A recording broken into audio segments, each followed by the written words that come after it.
Hey everyone, today I am transplanting my eggplant, tomatillo, and pepper seedlings, as well as my overwintered peppers. These are the last of my seedlings to go in their final location out in the garden. I'm going to talk about why I chose the timing, what I'm putting in the planting hole, and the challenges I've had to date.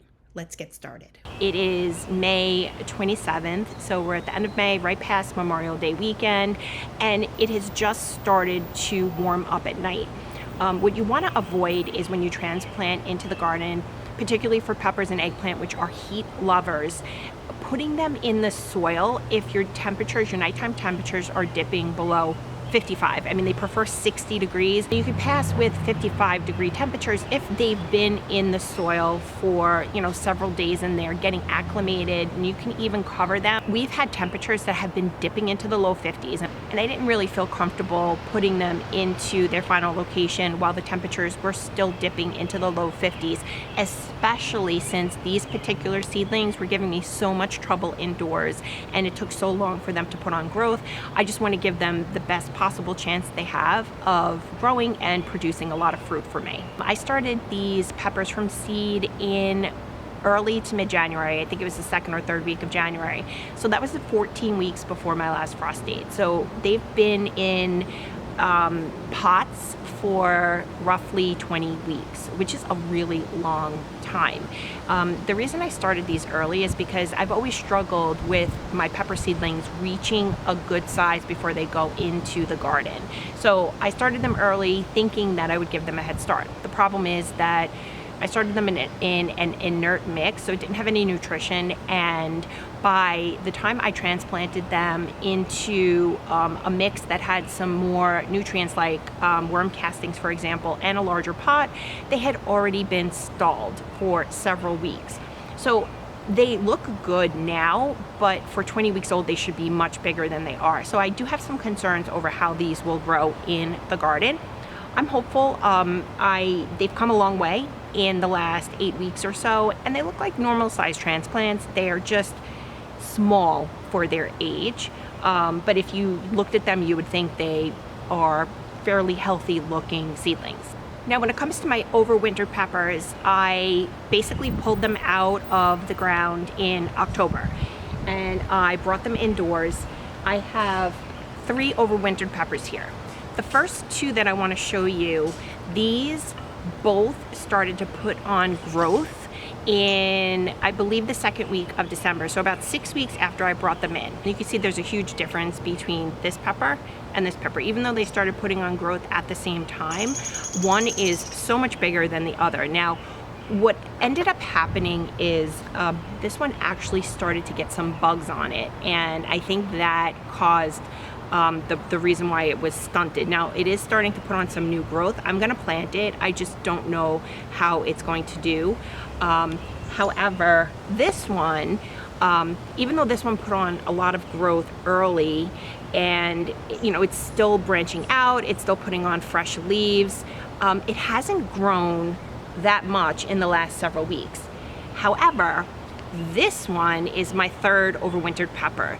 This plant only started putting on growth early March, so maybe about 2 months ago, compared to this one that had put on growth 4 months earlier. And if you look at them together, the one on the left, which is the one that put on growth more recently, is actually larger than this one. So I wasn't even sure if this one would grow at all, and it put on one little leaf early March, and now it's grown into this beautiful large plant. So I'm really excited to see how these do. All 3 of these are jalapenos. I think one is a purple and the other ones just might be regular green. I'm excited to see how these do. This is my first year overwintering peppers. It was really easy, and if we have a successful year with the overwintered peppers, I am likely going to pull my best peppers this year and do it all over again. Growing overwintered peppers has been so much easier than growing peppers from seedlings. I've just struggled to get these seedlings to grow, but we'll see. These started as seedlings and they look beautiful. So maybe we'll have a better second year than we have first, but we'll see how it goes. I want to go over are the amendments that I am going to use in the planting hole, and I'm going to show you how I'm going to layer them in, but I want to go over why I'm using each. So the first thing I have here is worm castings. Now, worm castings are beneficial basically to every plant that you're growing in your garden. They are slow release fertilizers, so they will feed the plant over the course of the growing season, and they're super gentle. I am also going to be adding bone meal to the planting hole. Now, bone meal's primary objective is to feed the plants with phosphorus. Phosphorus is what will create that strong root in the soil. It'll help the plant to establish itself. I'll also be adding some of the crushed eggshells to the planting hole as well. This will just add that extra calcium that they need to prevent blossom end rot. Anything that is fruiting can be susceptible to blossom end rot, which is basically when the end of the fruit rots. The last thing I'll be adding to the planting hole is the mycorrhizal inoculant. Basically, it is like a probiotic for your plants. It's going to add that good bacteria. It's going to help the roots form a symbiotic relationship with the soil, and it'll just help with that root development and creating a very strong and sturdy plant. I always start with pre-moistened soil. It helps to mix in the amendments, and it just makes transplanting a little bit easier. I start with a generous amount of worm castings in the planting hole. Then I add in some bone meals, probably 1 to 2 tablespoons of bone meal. I don't measure anything. Then the crushed eggshells, another tablespoon or 2 of the crushed eggshells. Mix that in really well to the planting hole. Then I add in the mycorrhizal inoculant. This needs to have contact with the roots, so this goes in last. And it's not mixed in. You'll want to remove any flowers or any little buds that are on your seedlings. This goes for your peppers, eggplant, tomatoes, tomatillo, whatever it is you're planting, your cucumbers, zucchini. You want to be removing those early flowers. And the reason we're doing that is because we want this plant to establish roots and to grow bigger to support fruit. If it starts fruiting while it's this young and small, then it won't focus on root development, it won't focus on getting stronger and larger, and you'll get fruit, but you'll get very little and it will be very small. Peppers also should be planted at the depth they were in their original pot. Unlike tomatoes and tomatillos, for example, that are planted deeply, these are planted at the soil line. There are some exceptions to that. If you have a very fragile, leggy seedling, you can plant it up to its first leaves, but generally speaking, you plant it up to the soil line.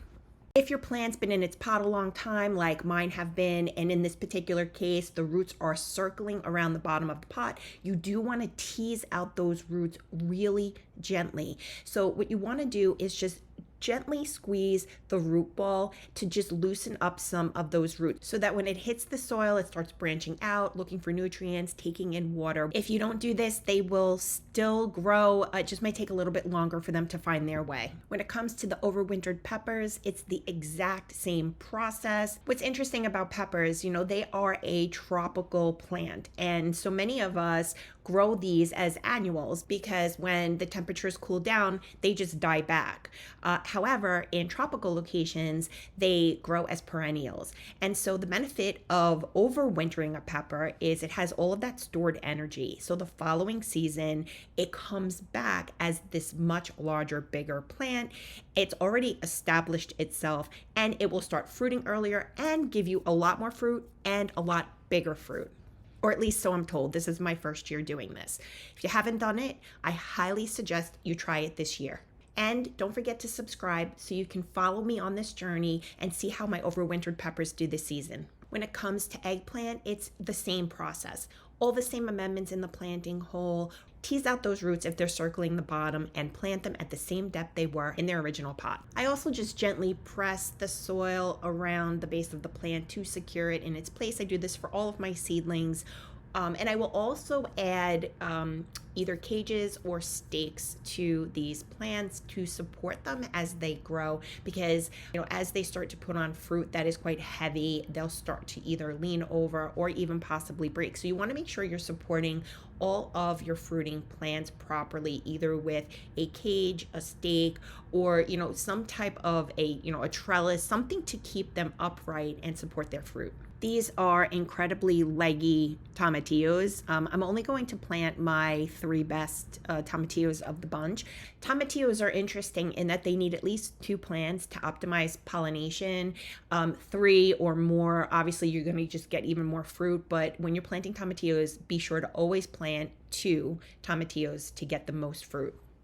Like tomatoes, tomatillos form roots along their stems. You can see these little root fibers along the base of the plant. So tomatillos can be planted deeply like tomatoes.